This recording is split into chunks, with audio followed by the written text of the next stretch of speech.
ਜ਼ਮੀਨ ਵੇ ਸ਼ਾਂਤੀ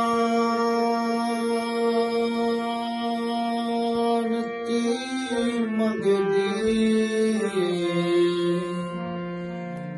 ਜ਼ਮੀਨ ਵੇ ਸ਼ਾਂਤੀ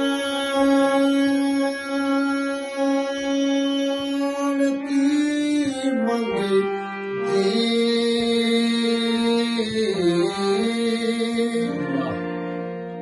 ਉਹ ਤੇਰੇ ਨੇਤਰ ਸ਼ੋਲੇ ਨਰਖ ਦੇ,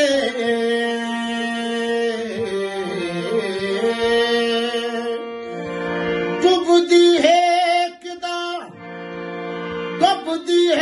ਕਿਦਾ ਪਲ ਮੁਰਖਾ,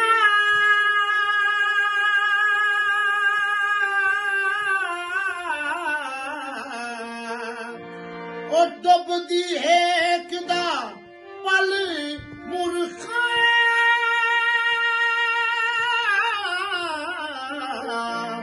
ਉਹ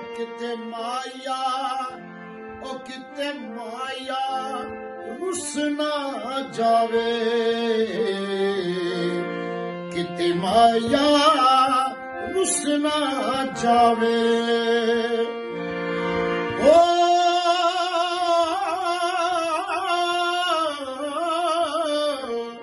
ਉਹ ਡੁੱਬਦੀ ਹੈ ਕਿਦਾ ਪਲ ਮੁਰਖਾ,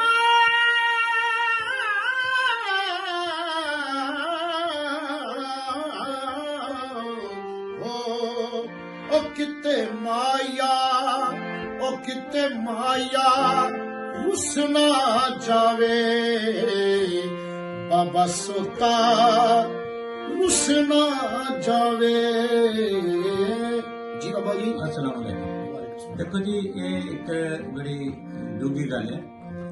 जमीन में शांति मंगती, पूरी धरती इस वे आराम मंगती है, अमन मंगती है, सुकून मंगती है, लड़ाइयां तो बचना चाहिए, खून नहीं देखना चाहती।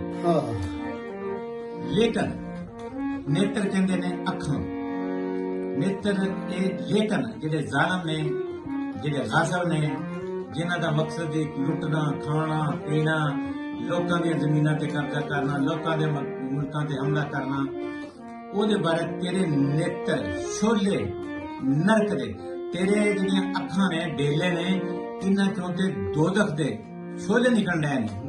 ਤੇਰੀ ਤੇ ਤਸੱਲੀ ਨਹੀਂ ਹੁੰਦੀ। ਤੇ ਇਹ ਮੈਂ ਤੈਨੂੰ ਦੱਸ ਦਵਾਂ ਮੂਰਖਾ,